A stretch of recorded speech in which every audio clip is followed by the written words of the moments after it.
ರಾಜ್ಯಕ್ಕೆ ಬರಗಾಲದ ಕರಾಳ ನೆರಳು ಆವರಿಸಿದೆ. ಮುಂಗಾರಿನ ಜೊತೆಗೆ ಹಿಂಗಾರು ಕೈಕೊಟ್ಟು ಕೆರೆ ಕಟ್ಟೆಗಳು ಜಲಾಶಯಗಳು ಖಾಲಿಯಾಗ್ತವೆ. ಕುಡಿಯುವ ನೀರಿಗಷ್ಟೇ ಮೊದಲ ಆದ್ಯತೆ, ಕೃಷಿಗೆ ನೀರಿಲ್ಲ ಅಂತ ಸರ್ಕಾರವೇ ಬಹಿರಂಗವಾಗಿ ಕೈಚೆಲ್ಲಿದೆ. ಆದರೆ ಈ ಗಂಭೀರ ಪರಿಸ್ಥಿತಿಯ ನಡುವೆಯೂ ರಾಜಕಾರಣ ಮಾತ್ರ ನಿಂತಿಲ್ಲ. ಆಡಳಿತ ಮತ್ತು ವಿಪಕ್ಷಗಳ ನಡುವೆ ಆರೋಪ ಪ್ರತ್ಯಾರೋಪಗಳ ಕೆಸರರ ಚಾಟ ತಾರಕಕ್ಕೇರಿದೆ. ಈ ಕುರಿತ ಒಂದು ವಿಶೇಷ ವರದಿ ಇಲ್ಲಿದೆ ನೋಡಿ.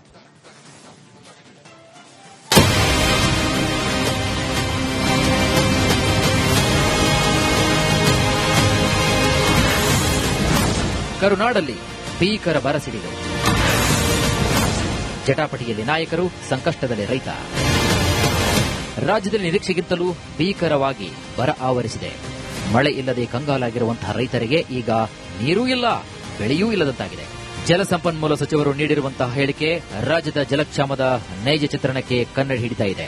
ಡ್ಯಾಂಗಳಲ್ಲಿ ಉಳಿದಿರುವಂತಹ ನೀರನ್ನ ಕುಡಿಯಲು ಮಾತ್ರ ಬಳಸಬೇಕು, ಕೃಷಿಗಾಗಲಿ ಅಥವಾ ಇತರ ಕೆಲಸಗಳಿಗಾಗಲಿ ನೀರು ಶೇಖರಣೆ ಇಲ್ಲ ಅಂತ ಸರ್ಕಾರ ಸ್ಪಷ್ಟಪಡಿಸಿದೆ.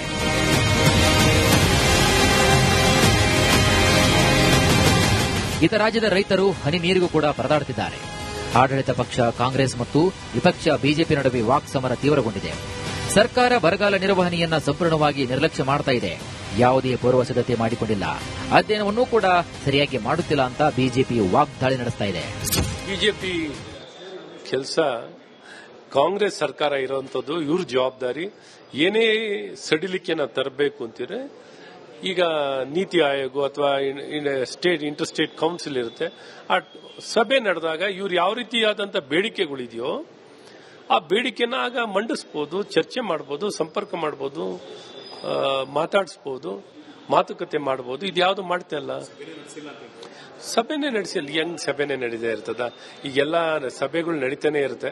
ಸೊ ಈ ಸಭೆಗಳು ಪ್ರಧಾನಮಂತ್ರಿಗಳು ಮೀಟ್ ಆದಾಗಲಿ ಇನ್ನೊಂದಾಗ್ಲಿ ಬೇರೆ ಟೈಮ್ನಲ್ಲಿ ಇವರು ಈ ವಿಚಾರಗಳನ್ನ ಚರ್ಚೆ ಮಾಡಬಹುದಲ್ಲ. ಮಾಡದೇನೆ ಸುಮ್ಮನೆ ಇಲ್ಲಿ ರಾಜಕೀಯ ಹೇಳಿಕೆಗಳನ್ನ ಕೊಡೋದು ಸರಿಯಲ್ಲ. ರಾಜಕೀಯ ಪೊಲಿಟಿಸೈಸಿಂಗ್ ದೀಸ್ ಕೈಂಡ್ ಆಫ್ ಇಶ್ಯೂ. ಇನ್ನು ಪರಮೇಶ್ವರ್ ಅವರು ಪರಮೇಶ್ವರನೇ ಕಾಪಾಡಬೇಕು. ಅವ್ರು ವರದಿ ತಗೊಂಡು ಕೊಟ್ಟು ಅಷ್ಟೊತ್ತಿಗೆ ಇಡೀ ಉತ್ತರ ಕರ್ನಾಟಕದ ಎಲ್ಲಾ ಜನನು ಗೊಳೆ ಹೊರಟೋಗ್ಬಿಟ್ಟಿರ್ತಾರೆ. ಇವ್ರಿಗೆ ವರದಿ ಬರೋ ಅಷ್ಟೊತ್ತಿಗೆ, ಪರಮೇಶ್ವರ್ ಅವರ ಪರಮ ವರದಿ ಬರೋ ಅಷ್ಟೊತ್ತಿಗೆ ಇಡೀ ಉತ್ತರ ಕರ್ನಾಟಕದ ಜನ ಗುಳೆ ಹೊರಟೋಗ್ಬಿಟ್ಟಿರ್ತಾರೆ. ಮಹಾರಾಷ್ಟ್ರ, ಗೋವಾ ಕಡೆ ಎಲ್ಲ ಗುಳೆ. ಈ ವರದಿ ಬರೋದೇ ಅವಾಗ. ಅದನ್ನ ಆಮೇಲೆ ಇವರೆಲ್ಲ ಪುಸ್ತಕ ಪ್ರಿಂಟ್ ಮಾಡಿ ಬುಕ್ ಒತ್ತಿ ಅದಕ್ಕೆ ಸೀಲ್ ಹಾಕಿ ಸೈನ್ ಹಾಕಿ ಮುಖ್ಯಮಂತ್ರಿಗೆ ಹೋಗಿ ಅದು ಬಂದು ಕೇಂದ್ರ ಸರ್ಕಾರಕ್ಕೆ ಹೋಗೋದು ಯಾವಾಗ? ಅಂದ್ರೆ ನಮ್ಮ ಸರ್ಕಾರ ಇದ್ದಾಗ ಇದೆಲ್ಲ ನೋಡ್ ಕಲಿಬೇಕಾಯ್ತು. ನಾವು ಒಂದ್ ದಿನಾನೂ ಲೇಟ್ ಮಾಡಿಲ್ಲ. ನಾನು ಸರ್ಕಾರಕ್ಕೆ ಆಗ್ರಹ ಮಾಡ್ತಾ ಇದ್ದೀನಿ, ಕೂಡಲೇ ಬರ ಅಂತ ಘೋಷಣೆ ಮಾಡಬೇಕು.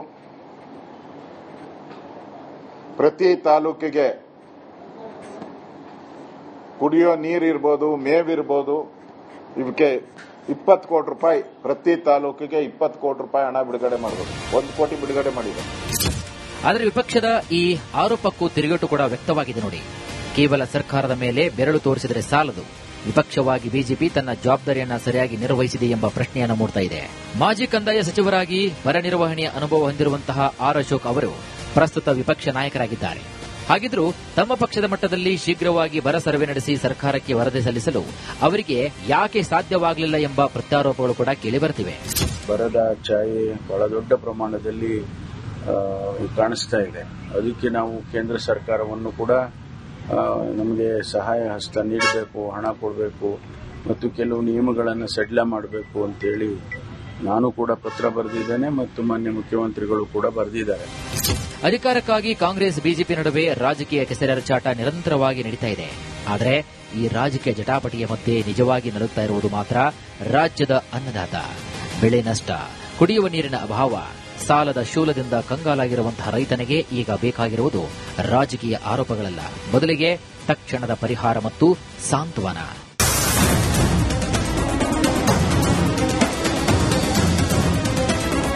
ಪಕ್ಷಗಳ ನಡುವಿನ ಈ ಕಾದಾಟ ಬದಿಗಿಟ್ಟು ಸರ್ಕಾರ ಮತ್ತು ವಿಪಕ್ಷಗಳು ತಕ್ಷಣವೇ ಆದ್ಯತೆಯ ಮೇರೆಗೆ ಬರ ಪರಿಹಾರ ಕಾಮಗಾರಿಗಳಿಗೆ ಕೈಜೋಡಿಸಬೇಕಾಗಿದೆ.